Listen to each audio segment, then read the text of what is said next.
ذكر وموعظة ونور، فيه شفاء للصدور وشفيعنا يوم النشور. آياته تروي المدى وصفاته نبع الهدى، نلقى الجنان بحبه، لن تستقيم حياتنا إلا به.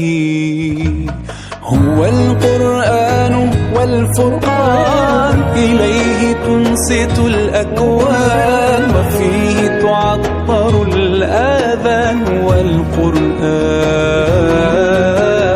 ضياء يملأ الآفاق، ونور يبعث الأشواق، وفيه محاسن الأخلاق والقرآن.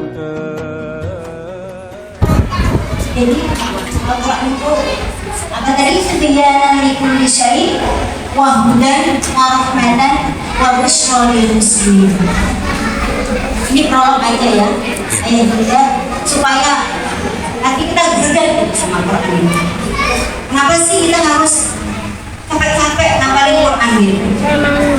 Ya udah, senang. Dan segala banyak pelajaran yang dihafalin kan ya, matematika yang pelajari, belum lagi IPA, bahasa Indonesia, ini masih dia harus ngapalin Quran gitu. Jadi supaya hati kita ini tahu gitu apa Quran ini. Nanti di akhir sesi saya akan kasih yang lebih ini lagi, lebih greget lagi. Insya Allah sebetulnya Al-Quran itu ya dahsyat ternyata ya. Ini pemantik aja supaya panas dulu. Nah tadi yang perlu diingat itu wa busyra lil muslimin ya, ada yang benar. Wa busyra lil muslimin itu kalau nggak muslim nggak dapat busyranya Al-Quran. Kalau hati kita nggak pasrah sama Allah, kalau hati kita nggak percaya sama Allah, kita nggak akan dapat busyranya. Dan saya sampaikan juga. Nah sekarang ini. Biar agak berwarna sedikit ya Bu depannya ya, hijau-hijau. Nah, ada lagi sebuah hadis, ini hadisnya sahih ya Bu, hadisnya sahih, jadi tidak perlu diragukan lagi landasan atau isi kandungannya. Innallaha yarfa'u bihadzal kitabi aqwaman wa yarfa'u bihi akharin. Sesungguhnya Allah Ta'ala mengangkat derajat beberapa kaum dengan Al-Quran dan merendahkan yang lainnya dengan Al-Quran. Siapa aqwaman yang yarfa'u, yang angkat derajatnya itu adalah kaum yang dia dengan Al-Quran ini bisa menjadikan Al-Quran sebagai pedoman hidupnya. Itulah yang yarfa', yang diangkat derajatnya. Kalau kita bicara tentang mengangkat derajat, ini juga luas ya.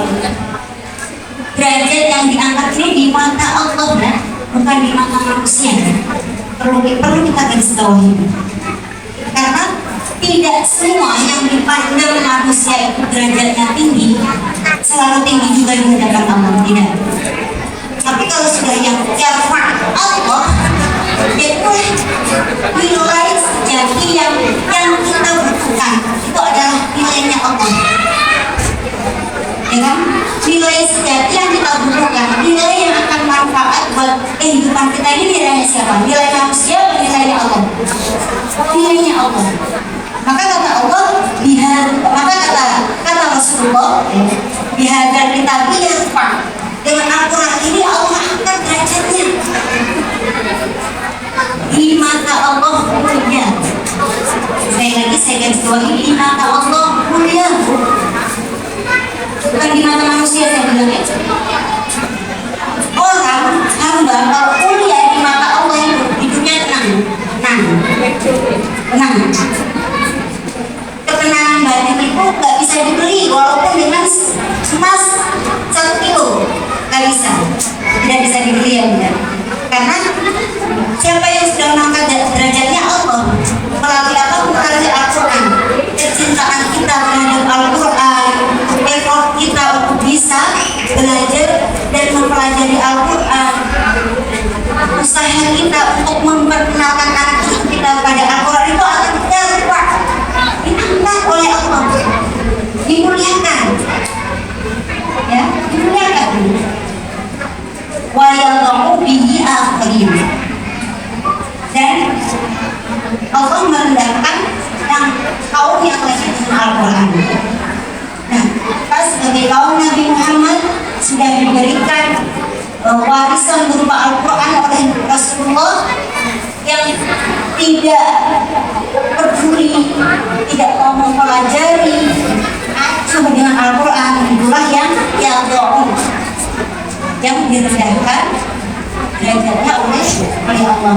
Maka ayah bunda yang duduk di sini, masya Allah, insya Allah kita termasuk golongan yang golongan yang dinaikkan derajatnya karena usaha kita dan kecintaan kita terhadap Al-Quran. Seperti itu. Nah, selanjutnya adalah kita masuk ke inti. Nah, ini ada tujuan menghafal Al-Quran secara umum, ya. Nanti kan kita akan bahas dan masuk pada kiat menghafal Al-Quran, membimbing anak. Nah, ini kita secara umum. Saya boleh sambil berdiri dulu gitu ya Bu ya. Mohon maaf.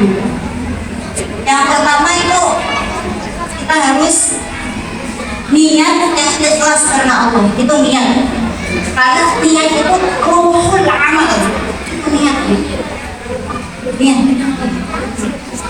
Ini saya sedang berbicara kepada diri saya sendiri juga. Kebetulan saya alhamdulillah anak saya Aura itu usia 11 tahun, sekarang sudah hafal 10 juz. Insya Allah mungkin karena setiap 5 juz itu ada ujian marhalah, sekali duduk 5 juz. Sekali duduk ya Bu, sekali duduk hanya boleh istirahat minum, atau kalau ingin buang hajat nggak tunggu nanti karena mulai 3 jam kemudian selesai. Nah, tapi anak saya ini sudah di pesantren. Nah, ini dia yang ikhlas. Tanya pada diri kita, anak kita mau dipondokin ke pondok itu atau mau belajar di sini, belajar di sana, belajar di tempat yang dilihat orang itu oke, itu karena apa? Apa biar dilihat orang, wah hebat ya itu anaknya Al-Quran, wah hebat ya, kalau itu usia segini sudah bisa macam-macam, atau ingin dilihat, dinilai, atau kita punya problem males ngurusin anak gitu, ribet enggak, taruh aja pondok. Nah, itu kita lihat, kita tanya pada hati kita Bu, kalau niat kita masih kayak gitu, stop dulu, jangan melangkah dulu, duduk dulu, jangan dulu, angkat hati. Kalau sudah kita bisa berbicara pada hati kita, Bismillah, saya membimbing anak saya atau menyekolahkan anak saya di sekolah ini, niatnya adalah tadi supaya dia dekat dengan Al-Quran sebagai induk dari seluruh ilmu di atas muka bumi ini. Dan saya kata Allah supaya dia tahu di dalam Al-Quran dia bisa melakukan segala yang dia cari. Nah, kalau sudah bisa seperti itu, niatnya Pak. Jadi niat yang lurus karena Allah. Karena kan sebetulnya kehidupan kita yang sejati ini kan nanti ya, nanti. Di sini nih kita nyari bekal. Di dunia ini kita nyari bekal. Nah, kalau kita orientasi kita sudah bisa niat lurus, ya. Karena waktunya tidak lama, kita dapat. Kemudian yang kedua, ini secara umum memperdengarkan ayat-ayat yang datang kepada guru. Habis ada guru ya guru. Ini secara umum. Ini masih berupa anak-anak ya. Secara umum dulu. Harus punya guru. Gak boleh menghafal Al-Quran sendiri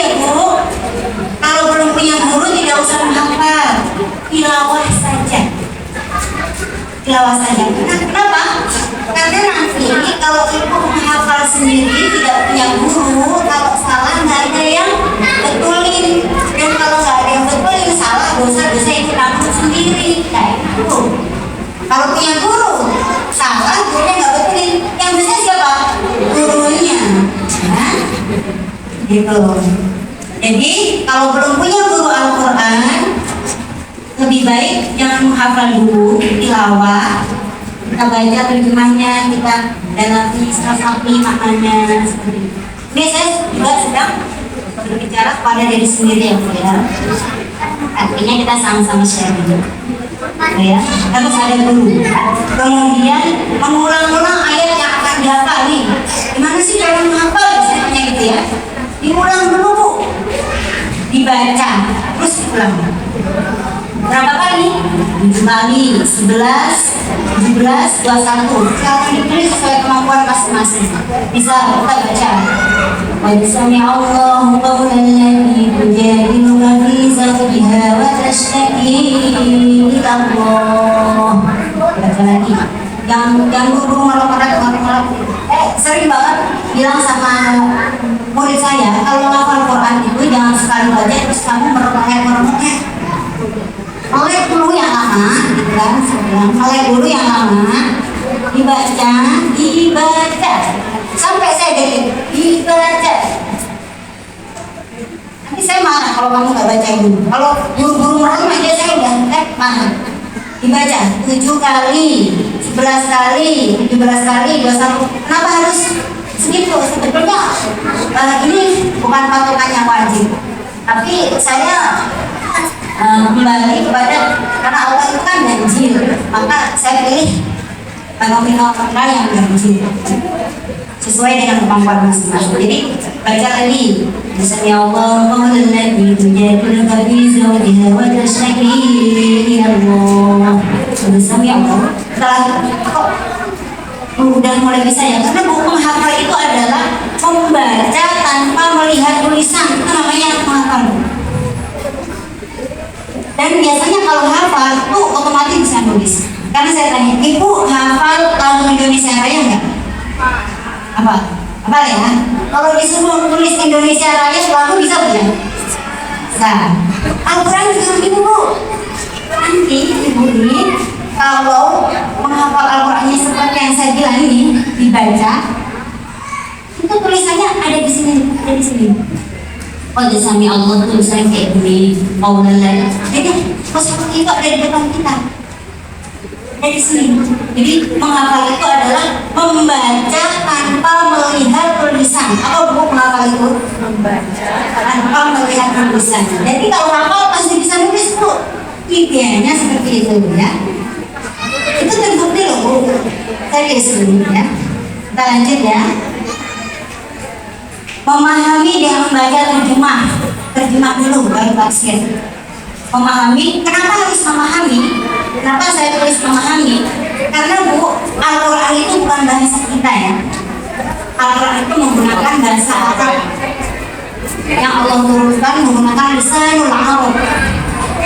Jadi kalau kita nggak pintar bahasa Arab, ya kita harus tahu baca terjemahnya.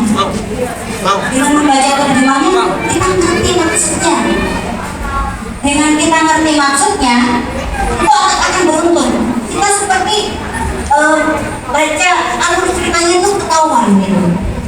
Kayak ceritanya di Yusuf. Yang qala Yusuf ya abiya abati inni ra'aytu ahada asyara kawkaban wasyamsa wal qamara ra'aytuhum li sajidin. Itu cerita, Bu. Yang qala Yusuf li abihi. Ketika Yusuf bercerita kepada ayahnya. Yang qala Yusuf li abiya abati inni ra'aytu. Ya Allah, ya wahai ayahku, ini ra'aytu ahada asyara kawkaban. Saya begitu melihat 11 bintang. Cerita, jadi kita tuh baca Quran itu menikmati karena kita ngerti. Kasihan yang kita baca. Kayak Ibu kalau lagi dulu masa-masa dulu lagi patah hati nyanyi lagu-lagu sedih itu kan kita menghayati banget setiapnya. Nah, masa-masa dulu sekarang mah udah nggak ada. Nah, seperti itu Quran juga, Bu. Nah, kalau kita ngerti maksudnya, memudahkan kita dalam menghafal, karena kita tahu alur ceritanya. Oke, ya. Kemudian mengulang-ulang ayat yang telah dihafal secara terjadwal, terjadwal dan disiplin. Jadi bukan hanya terjadwal, tapi disiplin. Mengulang-ulang yang sudah dua jam. Menghafal itu adalah menghafal itu adalah murojaah itu menghafal. Murojaah adalah menghafal adalah murojaah. Itu nggak bisa dipisahkan. Harus terjadwal dan disiplin. Misalnya sehari 1 juz harus disiplin. Kalau hari ini saking banyaknya kerjaan kita ibu saya juga seperti itu, anak saya alhamdulillah 4 ngajar juga. Misal saya hari ini melewatkan kesibukan yang banyak banget, itu jadi utang. Tapi saya berharap insya Allah ayah bunda di sini nggak ada yang kayak saya utang-utang gitu. Apalagi di sini banyak habis saya insya Allah semuanya istiqomah. Nggak ada yang kayak saya pakai utang-utang segala. Hari ini jadwal ini kayak sekarang nih tanggal 18 di surat tugas harusnya selesai seperti itu. Itu minimal banget, paling buruk dan paling jelek sehari 1 juz. Karena itu ada hadisnya, sehari 1 juz. Wah, saya bisa lebih dari itu, katakan dalam 20 hari. Saya bisa lebih dari itu. Kata Rasulullah, katakan dalam 7 hari dan jangan lebih dari itu. Hebatnya Rasulullah. Kenapa Rasulullah? Katakan dalam 7 hari dan jangan lebih dari itu, kata Rasulullah. Rasul itu pengertian banget Bu sama kita. Kita ini makhluk akhir zaman, siklusnya banyak. Artinya jangan sampai kita hanya setiap hari bergelut murojaah aja, kemudian melalaikan kewajiban-kewajiban kita yang lain. Kalau kita sebagai suami, kita lalaikan kewajiban kita dari nafkah. Makanya Rasulullah membatasi, selesaikan dalam, hatamkan dalam 7 hari dan jangan lebih dari itu. Ada hadisnya nanti ya, dari hadisnya sahih. Lanjut, membaca ayat-ayat yang baru dihafalkan dalam sholat, karena dalam sholat itu adalah waktu yang dimana kita itu mencurahkan segala bentuk konsentrasi sholat. Kalau kita lagi sholat, anak kita nangis, kita langsung batalin nggak? Enggak ya? Sebisa mungkin kita nggak batalin ya, kecuali anak kita dalam keadaan bahaya, misalkan gitu ya. Kalau hanya nangis diraya-raya, aku jangan sholat gitu kan, kita pasti udah tidak belum gitu. Nah, itu istimewanya sholat. Makanya salah satunya ikhtiarnya adalah membaca hafalan di dalam sholat supaya kita, karena di situ konsentrasi kita ada satu lagi menggunakan satu mushaf. Apa? Karena menggunakan satu mushaf itu membantu untuk mengingat. Itu punya abang. Yang sudah menghafal pasti setuju dengan ini. Karena yang seperti saya bilang tadi, menghafal itu membaca tanpa melihat tulisan. Jadi kalau mushafnya sama, itu kita bisa ingat. Oh ini disini, terus pegangannya lain aja gitu. Kita nggak sadar. Sadar kita kan malu jadi. Sebetulnya saya malu duduk di sini. Ya berhubung ingin mendapat berkahnya Ustaz. Jadi ya Bismillah. Jadi dianjurkan untuk menggunakan satu mushaf ya. Maka ayah bunda yang anandanya sedang berusaha untuk menghafal Al-Quran, jangan heran kalau kadang dia itu nggak tahu kalau nggak pakai mushaf yang biasanya. Memang lain, rasanya itu lain, gitu ya. Dan memang memudahkan kita mengingat. Iya, nah itu kita rabit ya sebentar lagi. Nah yang terpenting lagi adalah menjauhi dosa dan maksiat. Al-Quran itu kita sepakat Al-Quran itu kalam Allah ya Bu ya. Kalam Allah itu suci Bu ya. Al-Quran itu kalam Allah suci dan itu dihadiahkan kepada hamba-hamba Allah yang dipilih. Summa urutna kita berladzina stofaina min ibadina. Jadi orang yang hafal Al-Quran itu orang yang dipilih. Hadiah. Kalau kita ngasih hadiah, kita misalkan kita punya hak nih, punya sesuatu yang beda, misalnya ini, saya pengen ngasih ini sesuai keinginan saya, oke kan? Karena ini punya saya, ya kan? Oh, ngasih dia. Itu Al-Quran kan? Al-Quran. Maka kalau ada anak-anak kita berjibaku dengan Al-Quran dan dia rela, Masya Allah, dia itu pilihan. Harus berbanyak alhamdulillah, dipilih ya Allah. Ini terus gimana dong? Kalau nggak dipilih aku berarti nggak bisa hafal Quran dong? Bisa. Minta. Nih, kalau saya punya barang, sebetulnya saya mau milihnya yang foto sana yang saya kasih. Tapi yang di sini itu kelihatan pengen. Terus pengennya tapi nggak arogan ya Bu. Saya bisa aja gitu. DP dengan sopan. Hati saya tergerak nggak? Hati ibu tergerak nggak untuk kasih? Tergerak itu manusia. Apalagi Allah yang Maha Rahmah. Walaupun sebetulnya kita nggak dipilih, tapi kita pengen dipilih sama Allah, minta terus sama Allah, bisa. Karena kata Allah, minta sama aku akan kasih. Artinya bisa diusahakan dengan berdoa. Ya. Kemudian berbicara tentang menjauhi dosa dan maksiat. Ketika seseorang melakukan dosa atau maksiat itu, maka akan ada satu titik dalam hatinya. Diulang lagi, sehingga kalau dia nggak perhatian dengan dosa dia, nggak menghapusnya dengan istighfar dan taubat, maka hatinya akan hitam. Hati yang kotor, hati yang ditutup maksiat, nggak akan bisa menerima salah Allahnya yang suci.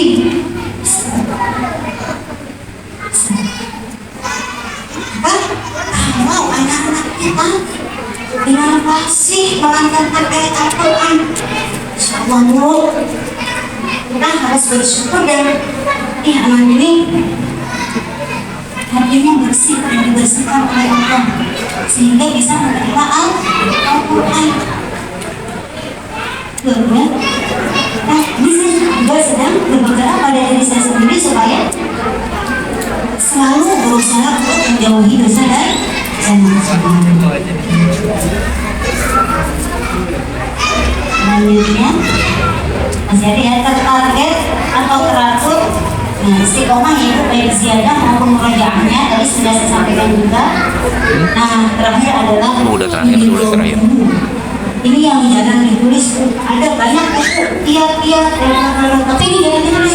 Ditulis sendiri. Sendiri dulu.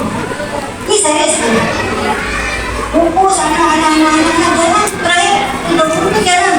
Terus saya sendiri dulu. Itu karena guru itu merobek itu yang pendidik kita.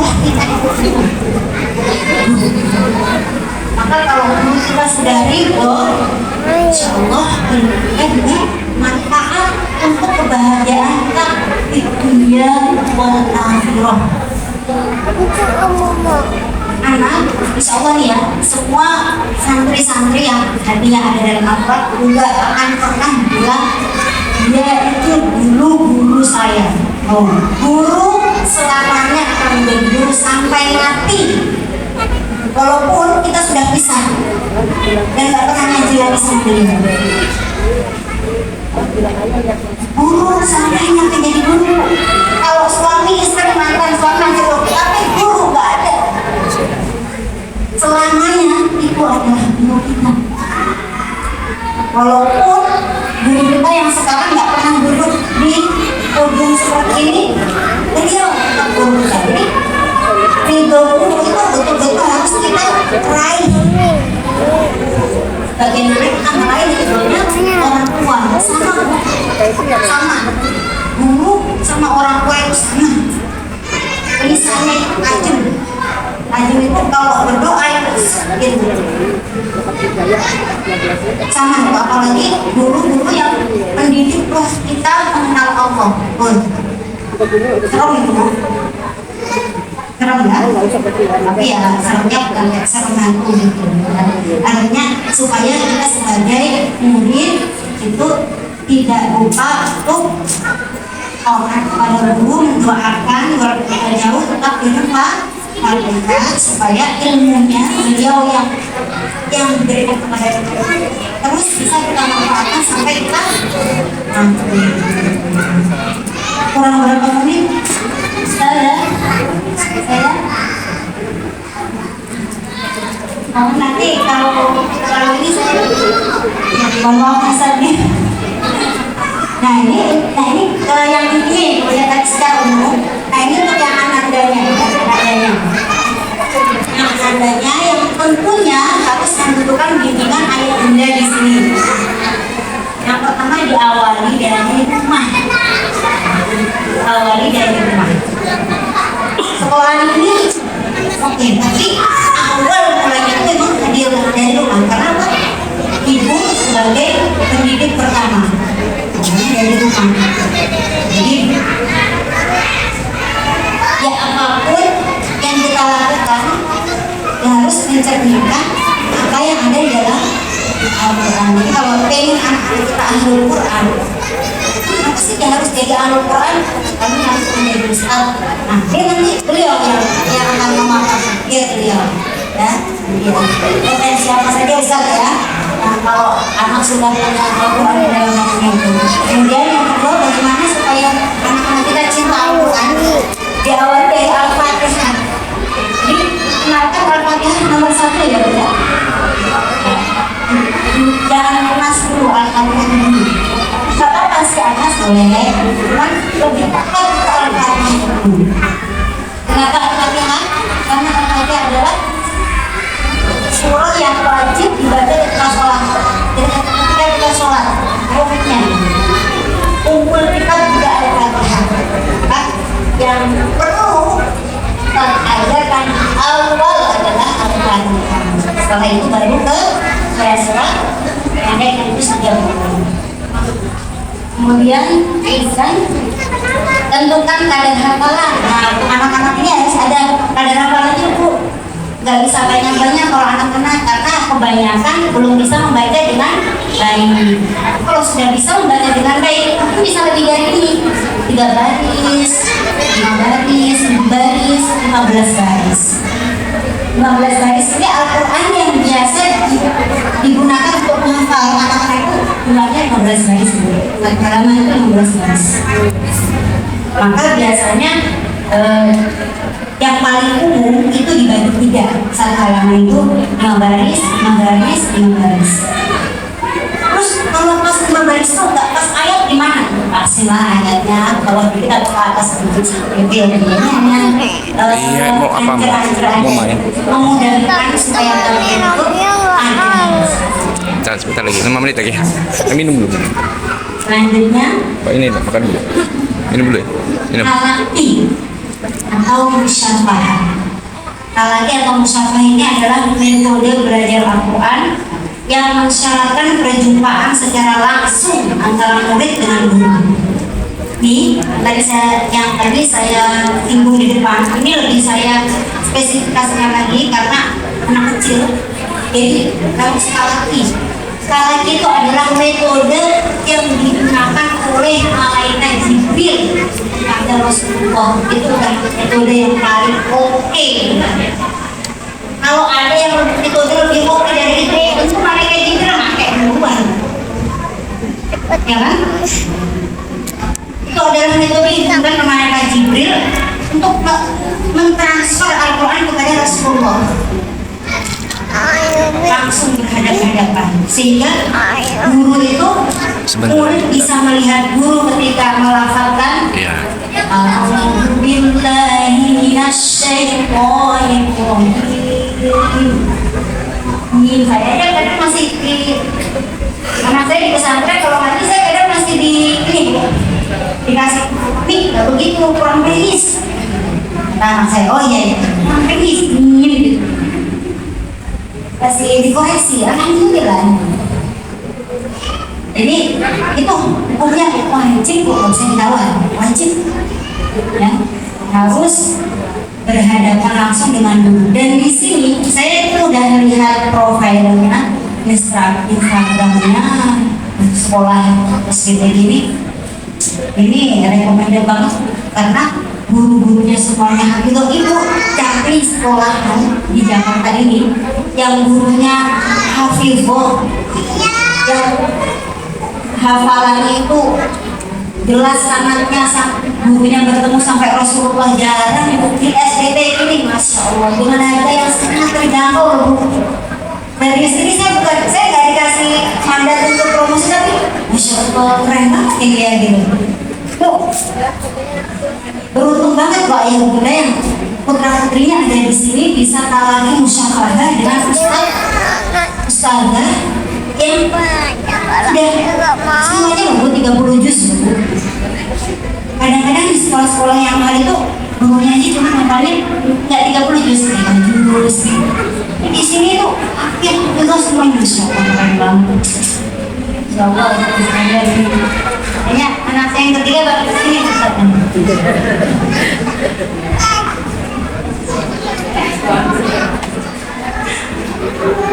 Kita lanjutkan selanjutnya reward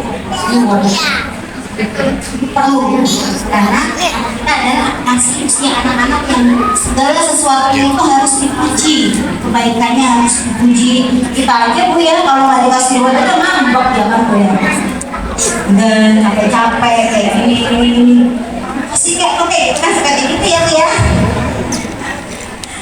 Ya apalagi yang anak, jadi secara tertarget itu berikan luar misalnya abang kakak nanti kalau sudah bisa setengah juz nanti boleh bekerja enak mainan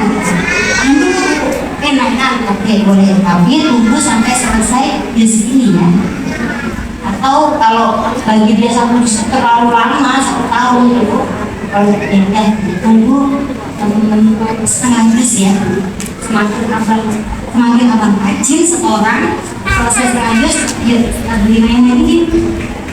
Jadi sekarang kalau pengen sesuatu mainan itu nggak asal beli ini beli orang beli dulu selesaikan dulu ya. Itu saya pernah praktekkan itu lanjut. Jadi kalau udah selesai dikasih reward tuh langsung dikira lagi pengen apa ya, hampir mau nyampe malam. anak kita selesai malam. Oh enggak malam. Pulang. dengan seperti itu Bentar. kita berusaha Iya. Mau main handphone di sini aja. dia berusaha untuk meraih harapannya. Jadi rewardnya penting sekali ayah bunda yang anandanya di sini, apalagi tadi yang sudah berani tampil kasih reward bu. Ya abang hebat ya sudah berani tampil. Abang pengen makan, kita makan bakso ya, bakso. Ya udah, apa maunya, tapi nggak boleh siksa nih, nggak boleh dari segini ya bang ya. Mama katanya 20.000, 30.000, abang boleh pilih mana? Ya, kasih reward ya bu. Adanya tadi tampil di sini supaya dia senang. Lanjutnya. Konsisten menggunakan satu mushaf, tadi sudah saya sampaikan. walaupun nasi anak-anak tetap harus konsisten. Nah, ini yang juga kalah pentingnya dan menjadi adalah makanan yang halal. Kalau tadi kita menjauhi maksiat ya Bu, karena dosa sudah kita tanggung sendiri. Nah, ini anak-anak kita nih yang belum punya dosa, yang belum balik, nggak ada dosa, nggak ada, makanya nggak ada anak kamu, karena mereka nggak pernah berdosa. Sebelum mereka balik, nggak bisa dikatakan dia nggak bisa. Ya. Maka kalau tadi penghafal Al-Quran yang sudah balik itu menjauhi maksiat, anak yang sedang menempuh pendidikan Al-Quran berikan makanan yang halal. Ya, Ustazah dan Ustaz yang hadir ini terkait dengan pagi hari ini bagus banget isinya. Saya mau mengajukan pertanyaan pada siapa aja yang bisa jawab aja. Begini, perkenalkan diri dulu. Oh iya, nama saya Ike, saya dari Bawah. Saya mau menjawab pertanyaan, apakah benar nih Ustazah dan Ustaz bila sedang menghafal Quran itu dilarang mendengar lagu-lagu kekinian? Itu yang saya kabar terdengar, katanya itu agak rancu nanti bila kita mendengar lagu-lagu kekinian. Yang kedua, bagaimana cara memulai mengajarkan Al-Quran di kondisi anak milenial seperti ini, di mana games jadi tren anak sekarang, sementara bila harus masuk orpes secara mental si anak terlihat seperti belum mampu. Harus dipaksa. Terus yang ketiga, bagaimana caranya agar anak itu bisa tahfiz sementara orang tua tidak punya riwayat untuk menghafal Quran. Jadi itu aja dulu. Terima kasih. Terima kasih atas pertanyaan yang sudah disampaikan. Untuk Ibu itu ingin saya atau Ustaz yang menjawab? Karena dua-duanya sudah berhasil menghafal Quran, jadi silakan menurut versi Ibu gimana? Mungkin disampaikan Ustaz ya. Yang pertama saya ingin menjawab tentang bagaimana hukum mendengarkan lagu yang kekinian ini. Jadi perlu kita pahami bersama bahwa hukum asal melakukan sesuatu itu adalah mubah, kecuali ada hal-hal yang mengharamkan. Sebetulnya kalau hanya sekedar mendengar mubah, yang menjadi haram adalah ketika kita lalai ya, keasikan mendengar sesuatu seperti itu kan yang tidak ada manfaat. Artinya kita bisa mengurangi seminimal mungkin. Kalau bisa mendengarkan itu lebih bagus. Tapi kita hidup di zaman yang heterogen, yang mungkin bahkan kita tidak bisa menghindari. Sepanjang jalan aja mungkin kita mendengar. Artinya kalau kita bisa menyetir diri kita untuk tidak mendengar sesuatu yang tidak ada manfaatnya, iya. Jadi kita mulai hukum itu kita perketat di diri kita sendiri dulu, baru kita ngejudge atau memberikan hukum itu ke orang lain. Seperti itu. Tapi pada awal hukum dasarnya itu boleh, kecuali jangan sampai melalaikan. Kalau melalaikan sampai kalau orang yang punya kewajiban jamaah keasikan dengan itu nggak cuma jadi artinya nggak cuma lagu, kan gitu. Kalau sifatnya melalaikan jadi haram seperti itu. Tapi alangkah baiknya kalau ada temannya jadi baiknya seperti apa? Baiknya tidak usah. Kalau tidak perlu, dengarkanlah sesuatu yang sama-sama telinga kita mendengar, kita dapat pahala. Potensi dari syafaat ada, contoh sholawat.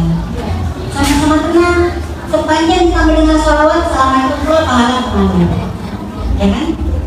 Jadi kalau anak berbicara dengan anak yang model sekarang yang pintar, itu harus pakai analogi ini. Ya, harus ada apa alasannya gitu kan? Jadi kita bisa sama-sama mendengar. Yang satu nggak dapat apa-apa, yang satu dapat pahala, yang dapat pahala. Yang satu nggak dapat apa-apa, bahkan berpotensi untuk kalau yang lagu-lagu yang nggak ada manfaatnya itu berpotensi untuk kemudian membayangkan sesuatu yang haram, ya? Berpotensi apa enggak? Tidak banyak. Tapi dengan sholawat nggak mungkin. Nah, itu kita bisa ajarkan kepada anak-anak kita. Ini mulai dari diri kita. Itu bisa mewakili ya Bu jawabannya. Kemudian nanti insya Allah kamu ke dokter supaya kurang. Kemudian nanti apa ya? Oh ya, bagaimana kita mendidik anak kita padahal kita nggak dari base-nya Quran. Bu, ayah dan ibu saya itu dua-duanya dalam Al-Quran. Semoga Allah memberikan rahmat dan kasih yang kepada beliau berdua. Beliau menghafal Quran, ayah dan ibu saya hanya tamat SD. Tapi alhamdulillah saudara saya semua itu semuanya ini berhasil sekolah tinggi, dosen, dan alhamdulillah saya nggak ingin menyampaikan semua, artinya walaupun kita lahir dari keluarga yang tidak basicnya orang tuanya nggak punya hafalan, itu sangat mungkin melahirkan anak-anak cinta Quran bahkan hafal Quran, sangat mungkin. Tadi saya sudah bantu minta sama Allah, mintanya itu nggak ada akhirnya, terus terus sama anak kita ini kalau ngereng-ngereng kita nggak tidak apalagi jadi itu. Dan yang kedua kita jadi contoh walaupun kita nggak hafal tapi tauladan kita suka sama Quran, sering ngaji. Ayah dan ibu saya tidak hafal Quran tapi belum alhamdulillah di sekolah untuk ngajinya. Jadi saya memang melihat beliau berdua itu ya aku cinta Al-Quran. Mungkin tipsnya itu. Nah, untuk yang pertanyaan Bunda Mar, yang kalian oh ya Bunda Samsia ya, rutinitas bagi ibu yang punya ayah anak 4 supaya mereka semua bisa istiqomah dengan Al-Quran. Ya tentu pasti akan memang ini pertanyaan dengan jawaban pertanyaan dilematis, jawabannya diplomatis. Jadi kalau susah prakteknya memang, tapi ya tidak apa-apa ya. Jadi ya sebetulnya yang mengetahui kondisi setiap rumah itu kan kita sendiri ya Bu ya. Anak saya 4 dengan anak ibu 4 belum tentu sama kondisinya, ya kan? Anak ustazah ini juga berapa 4. Beda lagi nanti kondisinya. Jadi sebetulnya yang bisa memetakan itu ya Bunda sendiri. Diawali dari ibu yang sehat, zohiron wa batinan. Ibu yang sehat jiwa raganya. Nah, waktu yang paling ampuh biasanya untuk menasihati anak itu Bu. Kalau saya pribadi nih menjelang tidur, ampuh. Menjelang tidur, kita jangan tidur dulu Bu. Menjelang tidur sambil disini kita dengerin, sambil dilus-lus, sambil kita nasihatin. Dan misalkan satu hari dia pernah melakukan kesalahan di hari itu ya. Kalau dan dia lagi kesal tuh nggak mau menerima nasihat, gitu pas antum. Tapi pas mau tidur, tuh sambil lurus terus, sambil dinasihatin, tuh insya Allah masuk. Karena itu pengalaman pribadi saya. Banyak teori, tapi nggak semua teori itu tepat. Ketika kita pakai, artinya yang bisa menemukan itu adalah ibu dari satu keluarga itu yang tahu kondisinya. Gitu. Syaratnya ibunya sehat, dohiro wabatinan. Ibu yang sehat hebat itu dari mana? Ya dari suami yang penuh limpahan kasih sayang. Ya, hebat begini. Intinya ibu, tapi intinya ini bapak. Intinya ibu, intinya ini bapak. Jadi suami atau kasih sayang atau perhatian itu akan menjadikan istrinya sehat lahir batin. Istri yang sehat lahir batin itu bisa menemukan teori mendidik anak yang tidak pernah bisa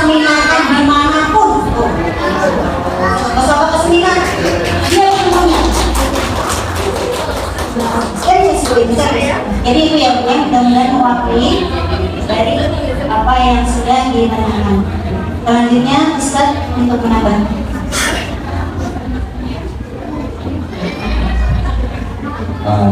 Untuk pertanyaan yang tadi masalah musik, saya juga sama ya Ustazah Wasi'ah.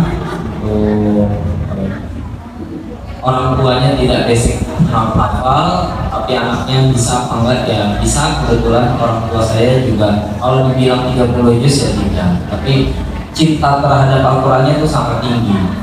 Subuh ngaji, maghrib ngaji, sampai isya ngaji terus. Yang mana anak-anak lain saya melihat main, tapi kita disuruh masuk ngaji. Ngajinya bareng, bukan cuma nak aku ngaji, nah aku ke TPA sana ngaji, ibunya main HP, bapaknya main HP, ya enggak gitu.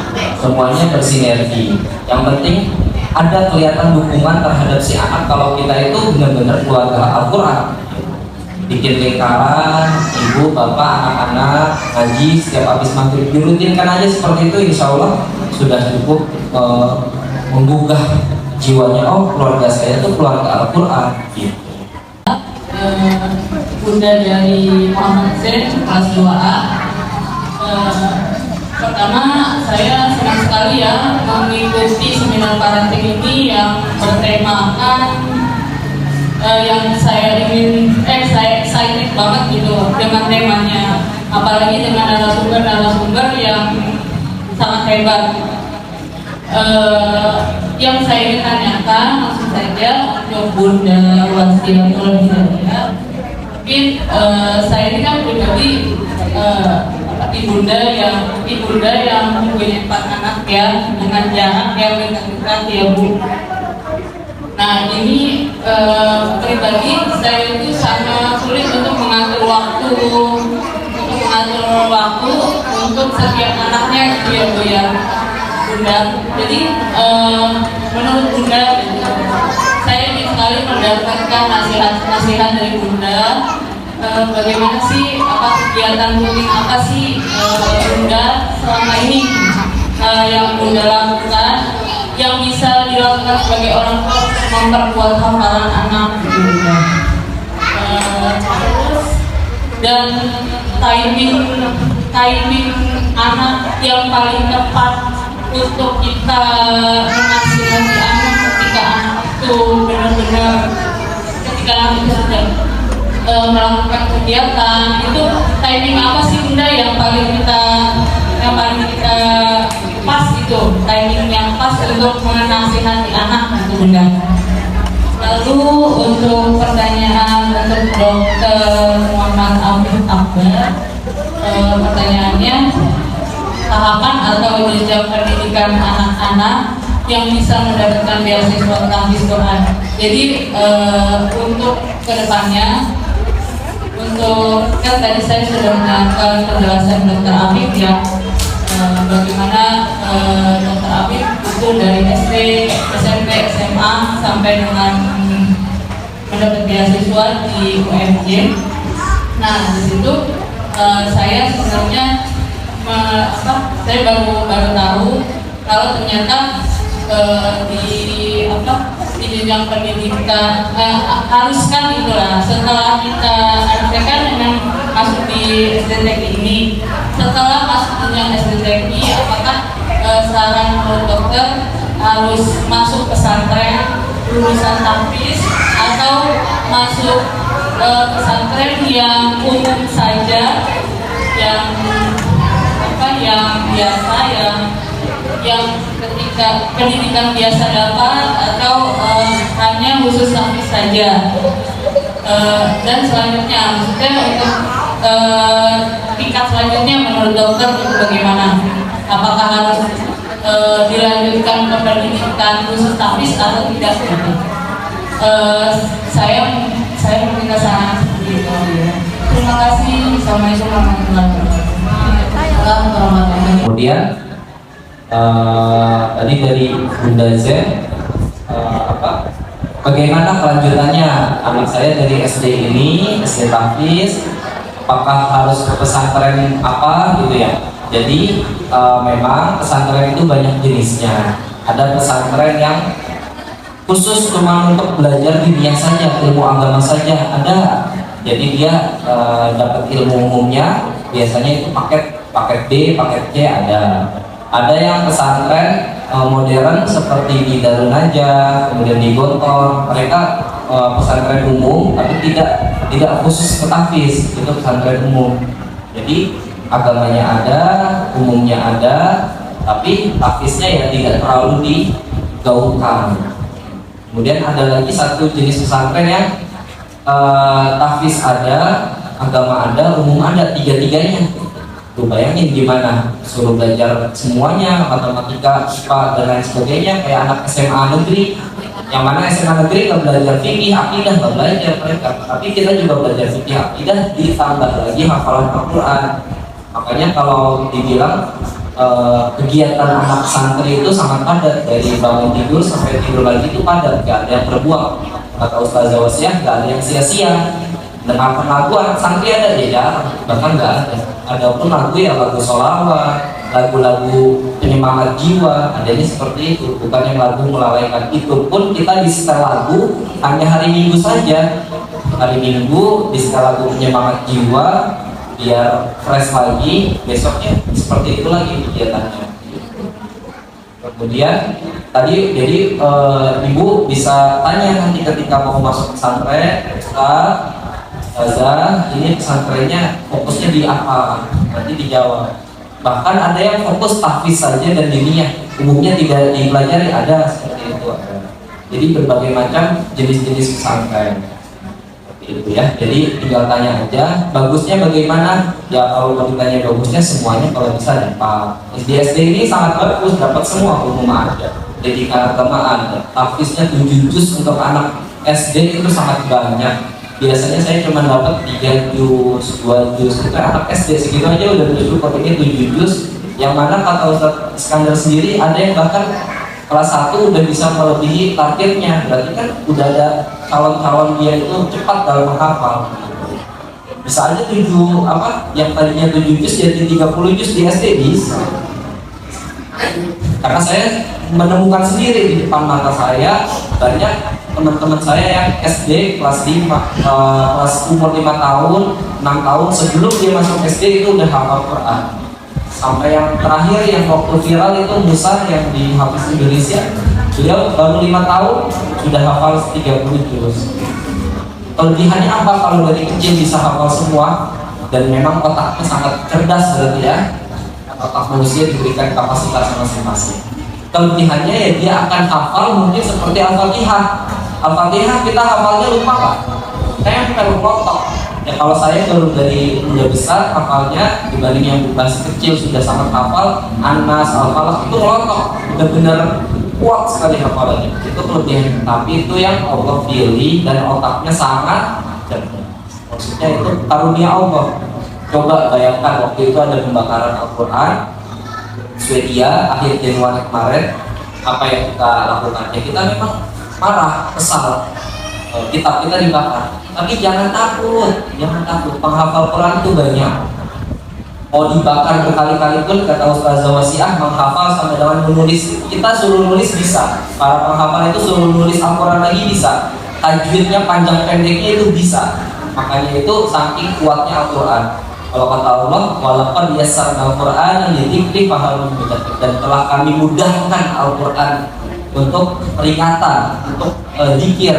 Apakah ada yang ingin mengambil peringatan dari situ? Kalau si pembakal Al-Quran kita tantang balik, Pak, Bapak hafalkan Al-Quran kan hukum ya, isinya hukum, cerita, undang-undang yang mana untuk manusia. Bapak hafalkan sendiri hukum yang ada di negara Bapak, tanda koma titiknya full, nggak ada yang lewat, bisa nggak? Nggak ada yang bisa. Undang-undang di Indonesia suruh hafalin titik koma full semuanya, nggak ada yang lewat, suruh nulis ulang sama persis, nggak ada yang bisa. Itu kalau bukan karena kuasa Allah, kuasa Tuhan, campur tangan Tuhan di dalamnya, itu nggak ada yang bisa. Tapi karena Allah yang memudahkan, Allah yang menjanjikan dengan dirinya sendiri, walaqad yassarna, dan telah kami mudahkan. Allah itu yang menjanjikan, kita mudahkan Al-Quran itu untuk dihafal, jadi peringatan, jadi zikir. Maka banyaklah para hafiz Quran. Gak ada satu, saya Maksudnya pengalaman kita gitu, ada nggak yang bisa ngafal kamus full tanda titik koma, ada yang bisa ngafal Quran kecuali buku satu ini yang sangat suci Al-Quran. Itu salah satu keajaiban Al-Quran.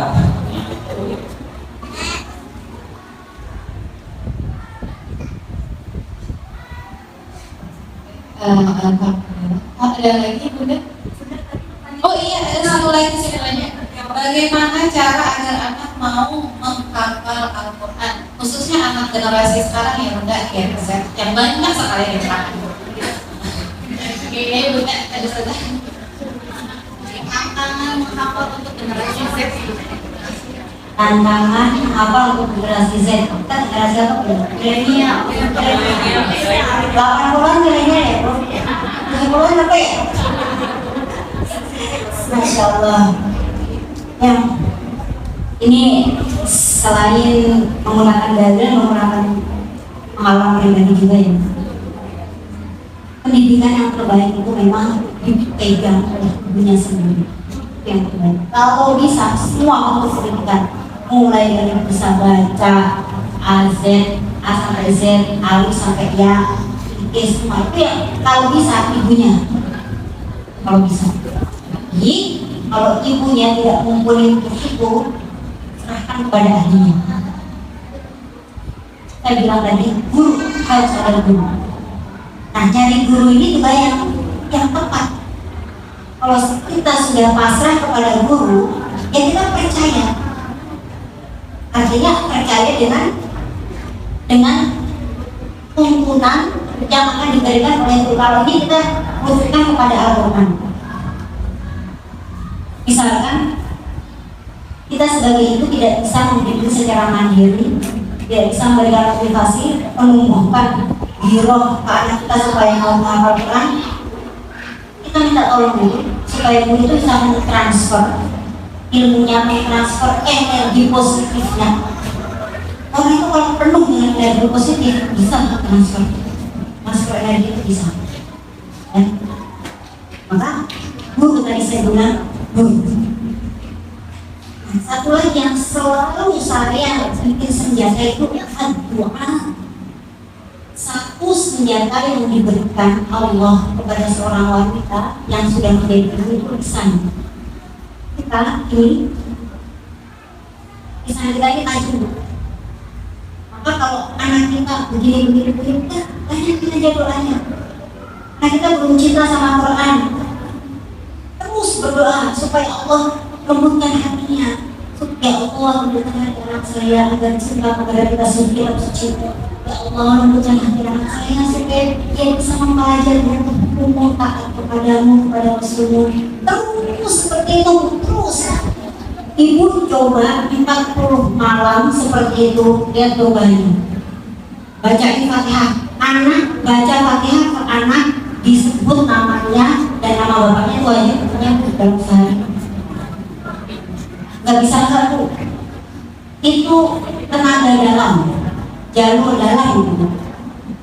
Kita menguatkan raga kita dengan makanan, buah-buahan, sayuran, vitamin, raganya yang penuh. Tapi spiritualnya, jiwanya itu dari doa-doa kita Fatihah wajib ya, kita wajibkan. Kita terlebih ibu disebut Bu namanya Muhammad bin siapa, Ahmad bin, terus difatihain setiap hari. Kalau bisa setiap habis sholat itu lebih hebat lagi. Tapi kan kita manusia biasa punya banyak kesibukan. Sehari sekali aja Bu. Kalau lagi anaknya lagi bandel banget, bangun malam 40 kali. Yang jamin bukan saya, Allah yang jamin. Dengan kehebatan Al-Fatihah itu berubah nanti, Insya Allah. Syaratnya tadi ya, yang sudah saya sampaikan tadi, harus makanan yang masuk ke dalam tubuhnya itu halal. Pastikan halal. Insya Allah kalau sudah halal, makanan halal, ibunya berdoa kenceng, Fatihahnya jalan terus, Insya Allah anak-anak kita nggak ada yang jadi anak yang susah lihat. Insya Allah nggak yakin. Ini kayak lihat Islam memberikan jawaban. Saya Ayahanda dari Zainuddin Hamidi kelas 1B. Yang saya mau tanyakan tadi buat Ustaz Muhammad Afif, tadi saya dengar ceritanya itu Ustaz waktu menghafal susah kan? Kegiatan menghafal itu kan rutin. Nah itu gimana kiat-kiatnya buat hilangin kejenuhan gitu? Pasti ada satu titik kan kita jenuh gitu yang rutin. Nggak usah orang tuanya aja pasti. Saya juga pernah proyeknya anak saya tiduran. Anak saya ngapain saya tiduran. Ada rutinitas seperti itu gimana kiat-kiatnya? Terima kasih. Assalamualaikum warahmatullahi wabarakatuh. Jenuh dalam menghafal. Jenuh sebenarnya semua orang punya. Kalau semua orang nggak punya jenuh, ya kita akan melakukan hal itu terus. Kita nggak bosen nih sama kegiatan apa misalnya sholat. Yang nggak mungkin kita sholat terus. Walaupun memang banyak pahala, banyak ibadah bagus, tapi tidak sewajarnya seperti itu. Jadi pada kadarnya masing-masing. Waktu itu kalau kita merasa jenuh, ya sudahi saja. Semua makhluk yang hidup kalau merasa jenuh sudahi saja. Saya jenuh, maksudnya dengan ini ya, dengan kegiatan yang rutin. Yang namanya kegiatan rutin nggak jenuh, ya nggak normal, pasti jenuh. Urus anak, nangis, bebokin, segala macam. Besok itu lagi, ya jenuh normal. Apalagi menghafal Quran, yang mana pertama kali menghafal mungkin susah, normal. Kalau memang kita punya target tadi 30 menit, misal habis maghrib sampai isya kurang lebih 30 menit sampai 1 jam, ya sudah cukup segitu. Jangan terlalu berlebihan ya, nggak baik juga. Cukup, yang penting istiqomahnya, yang dihitung memang istiqomah dan usahanya. Bukan saya pengen menghafal dalam waktu 1 bulan 30 juz, oh masya Allah, besoknya udah nggak ngafalin lagi, selesai, artinya saya udah ngafal. Enggak. Yang dilihat dari menghafal itu adalah murojaah, terus berkelanjutan, bukan sekali langsung. Kalau memang jenuh, cari hiburan. Ada namanya hiburan, ada namanya kamus kata hiburan di dalam hidup kita, yaitu fungsinya. Gitu. Ibadah pun nggak selalu ibadah. Hiburan yuk, ke puncak sambil ngaji, lihat pemandangan. Kan mungkin jenuhnya hilang. Gitu. Atau ya cari pintar-pintar diri, yang nggak mesti semua hiburan ke puncak juga. Maksudnya hiburan, jalan-jalan ke depan, ngajak anak istri, jalan sore, naik motor, ya itu hiburan juga. Jadi pintar-pintar kita dalam menghilangkan kejenuhan. Namanya hidup ya jenuh, gitu-gitu aja. Tapi ketika kita pintar dan punya tujuan yang kuat, pasti kita nggak akan merasa jenuh itu sebagai penghalang. Oh, saya jenuh hafal Quran karena nggak punya tujuan, ya udah hilang lepas. Tapi karena punya tujuan, hari ini jenuh, jalan-jalan, hiburan sebentar, besoknya hafal lagi. Besoknya menghafal. Santri juga gitu, di pesantren hari Minggu ya nggak ada hafal. Hari Minggu full olahraga, kegiatan hiburan, bermain, gitu. Namanya semuanya pasti ada. Ya, ini tambahan sedikit ya untuk mengatasi jenuh. Ini alat pribadi. Saya itu sampai sekarang ingat waktu itu saya ngapal juz 14 Bismillahirrahmanirrahim, kata Allahi ta'ala nasta'inu subhanahu wa ta'ala amma yusyriku. Sampai sekarang saya pernah di masa jenuh itu, ini mushaf ini saya remekin tapi nggak sobek. Itu di saat saya kubur. Tapi setelah itu saya nangis itu jadi nangisnya tapi sama Allah. Ya Allah, kira benar menghafalkan ya. Jenuh saya bilang pasti, nggak mungkin ya jenuh. Kalau jenuh istirahat, tapi jangan berhenti. Karena dengan berhenti itu nggak akan keluar dari masalah jenuh. Anda akan ketemu dengan jenuh yang lain. Kalau jenuh istirahat, sabar. Allah terus menjaga kita, pokoknya Allah. Pokoknya kalau udah menyangkut Quran itu udah libatkan Allah terus. Mintanya sama Allah terus Allahnya. Ya Allah. Nah, untuk anak-anak bisa ingin menyampaikan apa ya? Oh iya, motivasi. Motivasi itu penting. Anak, jadi tadi saya sampaikan niatnya harus karena Allah. Tapi untuk anak yang masih belajar SMP SD itu nggak bisa, belum nyampe. Karena Allah itu belum. Maka saya tambahkan karena Allah dan dengan jalan-jalan yang menuju ridho Allah. Karena Allah atau karena sesuatu yang itu menuju Allah. Misalkan contoh, anak itu menghafal Quran karena ingin berbakti kepada orang tuanya. Boleh. Saya bilang boleh. Karena apa? Berbakti kepada orang tua adalah bagian dari yang Allah wajibkan. Maka itu dia termasuk golongan orang-orang yang menghafal karena Allah juga. Karena dia ingin berbakti kepada Allah. Nanti ketika seiring bertumbuhnya waktu, dia akan kumpul hatinya untuk betul-betul sampai menghafal itu lillahi ta'ala. Murojaah karena cinta, murojaah karena rindu, nggak murojaah karena wajib. Beda rasanya murojaah karena wajib sama murojaah karena rindu. Ibu ketemu suami karena kangen, pengen ketemu, sama ketemu suami karena nggak kangen biasa-biasa. Rasanya apa? Itu dan itu bisa dirasakan oleh orang-orang yang pernah merasakan atau orang yang diberi nikmat cinta sama Quran itu. Nikmat Quran itu nikmat luar biasa, nikmat luar biasa. Nikmat. Jadi makanya jangan heran kalau orang yang hatinya terpaut dengan Quran itu kok bisa sih di mana-mana dia itu ngaji, yang dia menemukan nikmat di situ. Nah, untuk anak-anak kita atau kita nih, kalau belum nyampe menghafal Quran karena Allah itu apa sih? Ya, jalannya dipangkas dulu kepada sesuatu yang menuntut kepada ridho Allah. Tadi contohnya, supaya orang tua kita diberikan mahkota di surga. Itu nggak apa-apa, sah itu.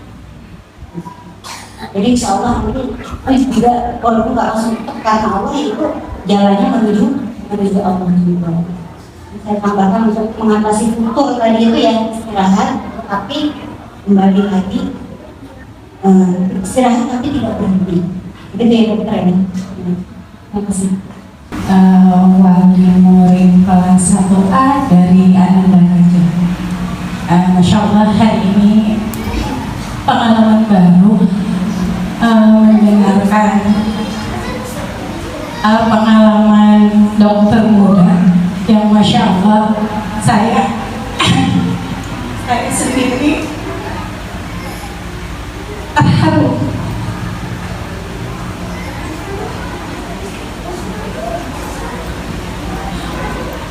Saya yakin orang tua di sini ingin anaknya menjadi hafiz dan hafidhah.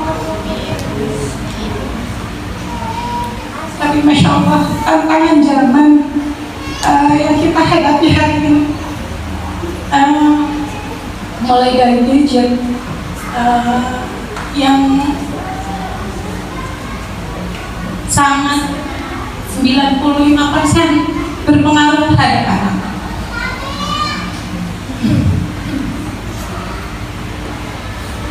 Saya mendengarkan tadi pengalaman dari SD sampai akhirnya bisa menghafal Al-Quran.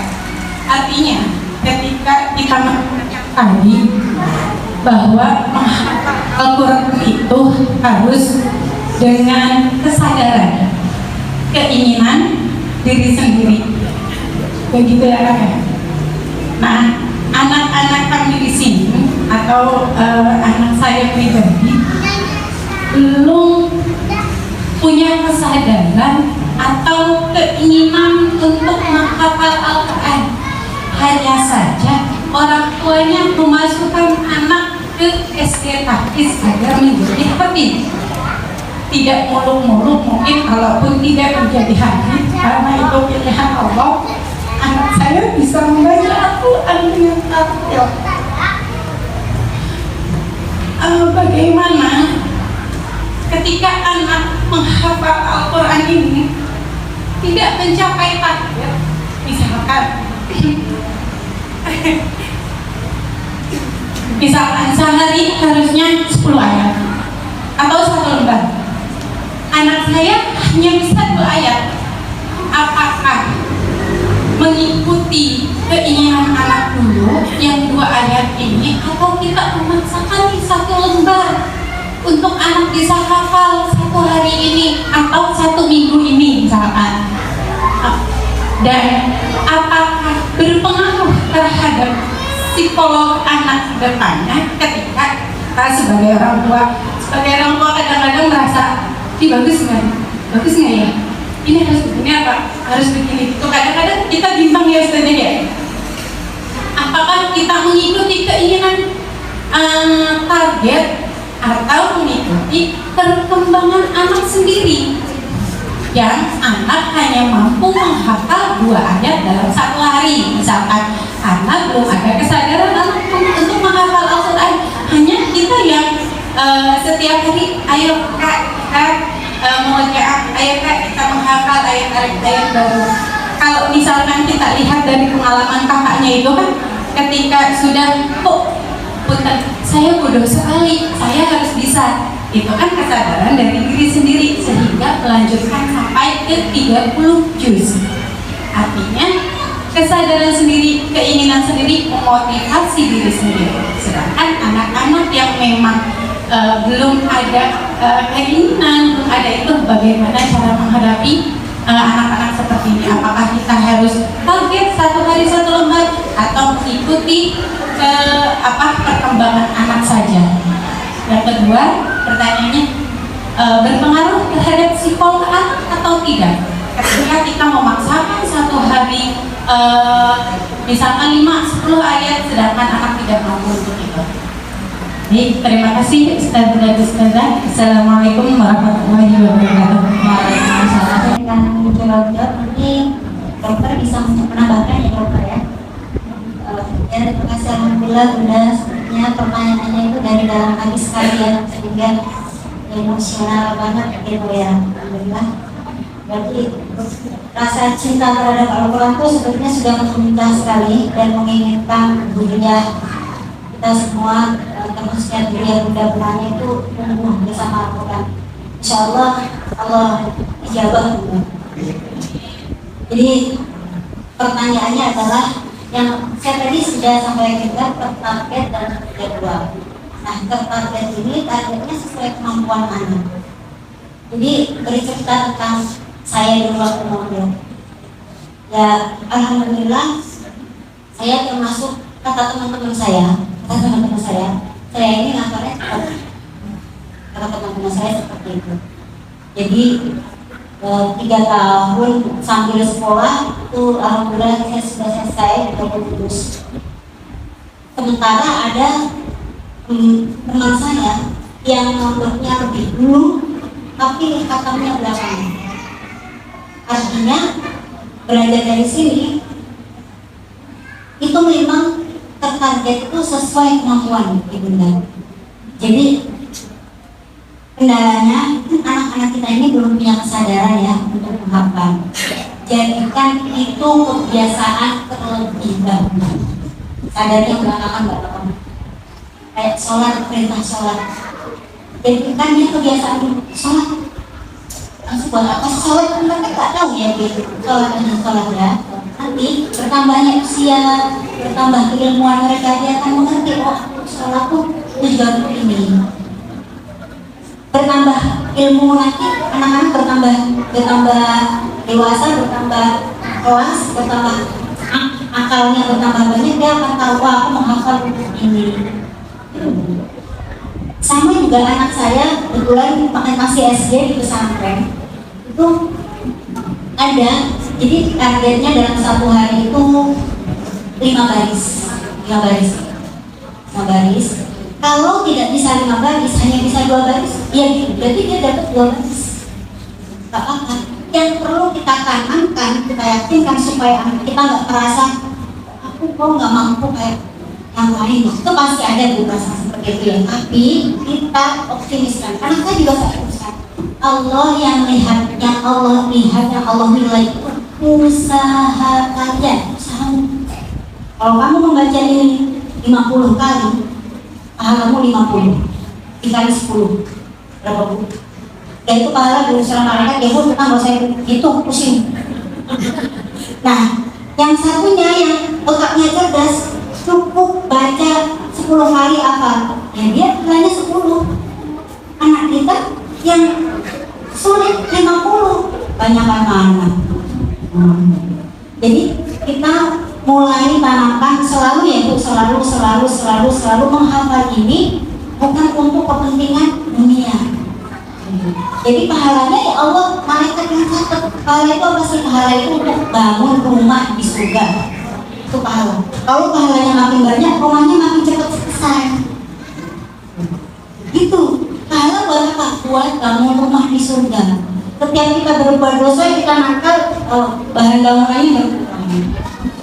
Itu kan memudahkan motivasi ya bu, bahasa-bahasa yang sederhana gitu kan. Kalau bapak-bapak motivasinya apa di surga banyak bidadari yang cantik, betul. Sebetulnya itu apakah yang di dunia kurang cantik? Seperti itu. Yang kita sebetulnya dengan anak kecil tuh nggak ada bedanya bu. Kalau anak kecil motivasinya pahala itu mungkin berupa mainan di surga, kita sama aja. Kita bayangan kita surga apa? Bangunan yang indah, yang mengalir bawahnya air sungai itu semuanya tetap aja kebendaan kan. Saking ya masih seperti itu iman kita di tahap itu. Jadi seperti itu ya kita.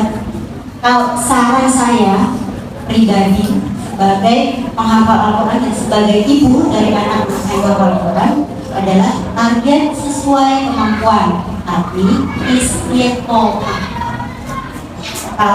Bahkan kalau dalam satu hari itu nggak bisa 2 baris, besoknya nggak usah nambah dulu, lancarkan dulu 2 baris, gitu ya.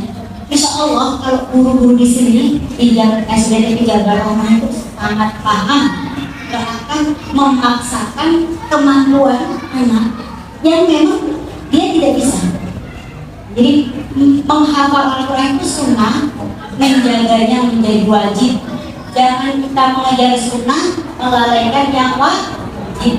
Jadi 2 baris mantapkan dulu, baru ke hafalan yang baru. Jadi dan terus motivasinya terus, nggak cuma hari ini aja, besok lagi, nggak ada habisnya. Bahkan saya tuh masih ikut motivasi dulu, gitu ya. Motivasi bentuknya apa? Komunitas.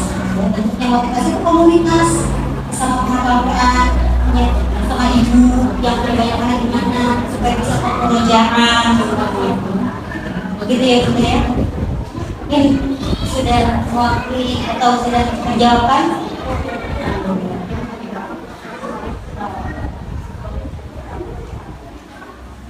Jadi tadi, apakah berpengaruh ke psikologinya? Maka jangan dipaksakan, tapi diberikan pengertian. Tadi caranya, ini loh nak, yang Allah tulis itu usaha kalian, yang Allah berikan pahala itu usaha. 50 kali belum apa nggak apa-apa, di sana udah ada pahala 50. Terus saja tambah, makin banyak makin bagus, sehingga dia nggak merasa dalam tanda kutip bodoh, justru dia makin semangat nambah pahala gitu. Anak saya 3 tahun ini, 3 tahun, bang tolong ambilin bantal, abang capek abang nanti dapat pahala. Ya udah deh, pahalanya mana? Pahalanya nanti misalnya di surga. Ya Allah aja, padahal dia nggak ngerti. Wah, aku mendapatkan, itu kan sudah senang, aku mendapatkan pahala. Secara makna dia belum ngerti pahala itu apa, tapi dia termotivasi untuk kemudian membantu ibunya karena mendapat pahala seperti itu. Insya Allah, ya itu tadi, jangan dipaksa, sesuaikan saja dengan kemampuan.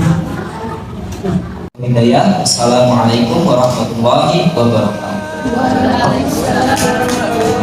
والفرقان إليه تنصت الأكوان وفيه تعطر الآذان والقرآن